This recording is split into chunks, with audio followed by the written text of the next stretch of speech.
So talking about Webstokvel and what a Ponzi scheme they really are, I think is going to be one of the most satisfying videos that I've ever done. Why? Well, because I detest lies. I hate dishonesty. I hate that given the times that we find ourselves in, that people lose money via schemes and scams like Webstokvel. But most of all, I absolutely hate it when people take advantage of unsuspecting and innocent people. So what I'm going to do is I'm going to expose this scam for what it is before more people lose money. So buckle up, boys and girls. Shit's about to get real. So before I get into the meat and potatoes of this video on Webstokvel and show you without a shadow of a doubt that it's a Ponzi scheme, I would like to get a few things off my chest first. So being shut up. So as with any new Ponzi, scheme, scam, or pyramid, there is a myriad of different groups popping up all over the place. From WhatsApp to Telegram, you name it. And with Webstokvel, of course, it's no different. You either get added by somebody that you don't know, or you find the link to join a group somewhere else, believing that you have found your new family, a place you can call home. You know, people helping each other, camaraderie, if you will. It starts off all amazing, sunshine, roses. You couldn't be happier. I mean, you just found the goose that lays the golden egg. But then one day you encounter a problem. And this could be anything from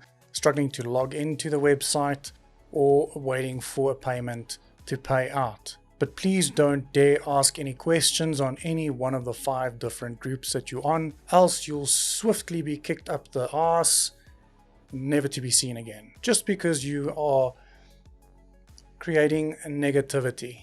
Now I know this firsthand because I personally have been kicked off of no less than 4 Webstokvel groups on different platforms for, being too negative. Now see, what actually creates negativity is the fact that when you invest your hard-earned money into a system, doesn't matter what the system is, and you're not allowed to ask any questions when you have problems, that is what creates negativity. The next thing, of course, is false hope. And this one ties in with what I've said previously and is akin to so many other MLM companies. You have to only spread positive vibes and messages, else guess what? Your ass is gone. And so this leads me to the topic at hand, which is Webstokvel, and how it creates false hope, how it creates a toxic environment, how it creates false expectation, and most importantly, why it is an illegal Ponzi scheme and not a Stokvel. And so what exactly is a legal Stokvel, you may ask? A Stokvel is a savings pool where a group of individuals contribute an agreed upon monthly amount, not some random numbers only to get 150% back in just 30 days. Know the difference. Now the group have full control of how they would like to use that money. 2 common methods are to pay out monthly or annually. The group can make monthly payouts, or they could keep investing their savings and get a lump sum at the end of the year. The name Stokvel originated from the term stock fairs, as the rotating cattle auctions of English settlers in the Eastern Cape during the early 19th century were known. Stokvels generally have a constitution which dictates the size of the contributions, when the accumulated money is to be paid out, and the roles and responsibilities of the members. Each month, a different member receives the money in the fund which was collected during that period. Now, defaults on contribution are quite rare, as other members will know if you haven't paid. That, and obviously also the regular meetings are a constant reminder of what you will gain when it's your turn. Now, depending on the type of the Stokvel, the members can use the collected funds for their own use, for a payment, or an investment. And so it's estimated that 1 in every 2 South Africans is a member of at least 1 out of the 800,000 Stokvels available in South Africa. And us South Africans, we invest around 50 billion rand per year into Stokvels. And so here's an example of how a legal Stokvel works. Let's take 3 people, Susan, Tombi, and Itu. All 3 agree to start a Stokvel for 3 months where each member puts in 1,000 rand into the pot, or kitty if you will, every single month. They then decide amongst themselves how it will be distributed. Now in this example, everybody puts in 1,000 Rand, making the pot or kitty 3,000 Rand for that month. And so the entire 3,000 Rand then gets paid out to Susan. The next month, everybody does the same, but instead of the 3,000 Rand going to Susan, it goes to Tombi, and so on. Now after the 3 months, the Stokvel comes to an end, only to start up again when everybody agrees to it. Now, as you've seen, everybody puts in the same amount of money every single month, and what gets paid out is the total amount of money invested every single month. It's nothing more, nothing less. Now let's look at Webstokvel, which is again a Ponzi scheme. And don't worry, even if you don't understand what a Ponzi scheme is, you'll know once I'm done explaining. But before I show you anything, I just want to make mention of the fact that the owners or the admins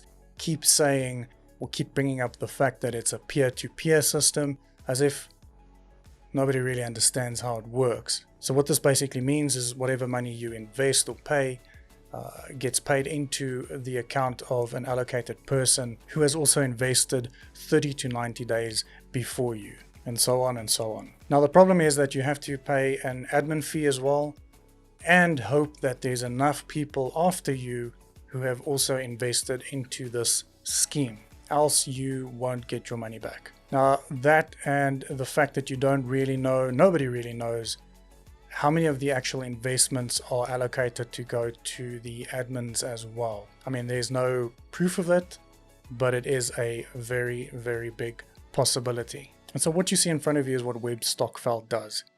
To the left, you'll see what your expected returns are once you've invested. And to the right, I've created a little scenario based on 5 people investing with nobody else joining. Now I'll talk about this Ponzi scheme's recruiting aspect in a bit, as it's an essential part of the puzzle. Now I use 5 people as an example to keep it short, however it could be 5,000 for all I care, with exactly the same outcome. Right, so John is the first person to invest, but cannot get paid until at least one other person invests. So John invests 1,000 Rand, and is expected to get 2,500 Rand back. The problem is there's nobody else who has invested yet, so John has to wait 30 to 90 days, which, let's be honest, seems fair. I mean, I fell for it, you fell for it. Mary joins and invests 500 Rand, expecting 1,250 Rand in return. Jacques then joins the club and invests 4,000 Rand, followed by Willem and then Marius. And so the total amount invested sits at 21,500 Rand. Great. Or is it? It's not. And here's why. So Webstokvel starts paying out. First John, then Mary, then Jacques. But when it comes to Willem, there's only enough money left to pay him 7,750 Rand instead of his expected 25,000 Rand. This leaves Willem and Marius completely high and dry because nobody else invested anymore, thus creating a backlog of 32,250 Rand in this example.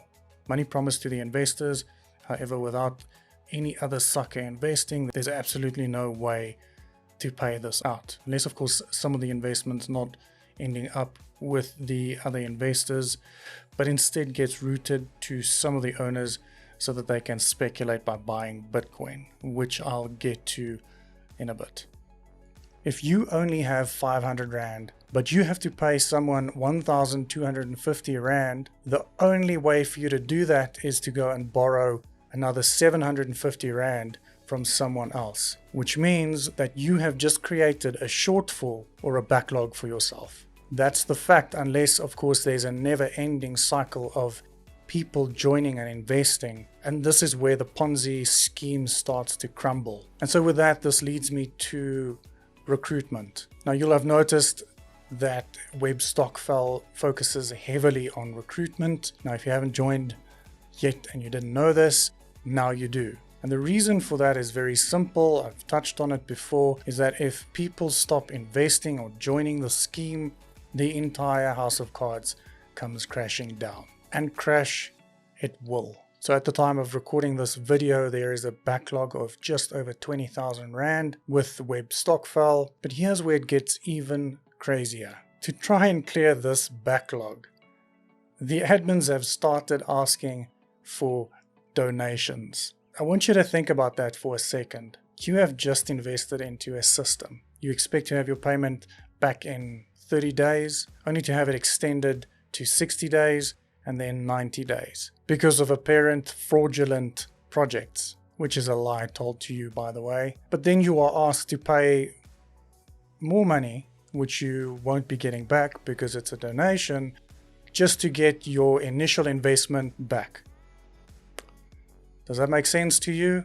It is a never-ending vicious cycle that simply cannot last. Now, I've personally got 5 projects that are outstanding, but I know that the owners and the admin will see this video and they will most probably shut my account down.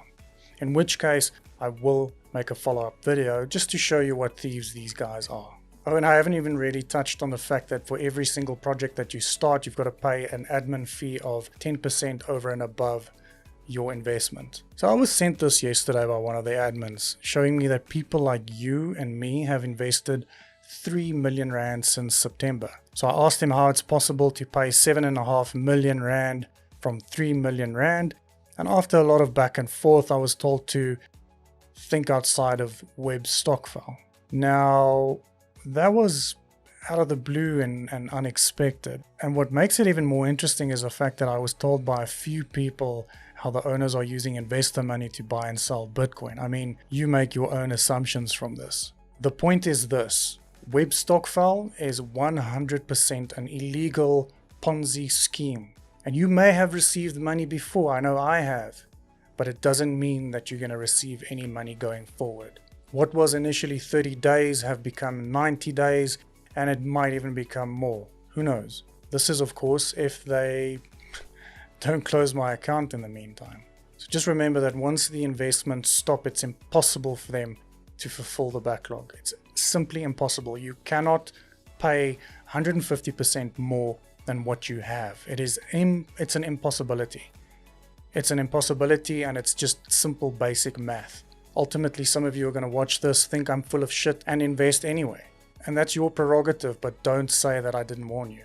It's only a matter of time that this house, just like MTI and any other Ponzi scheme before it, comes crashing down. Don't make stupid investments, stay safe, and God bless.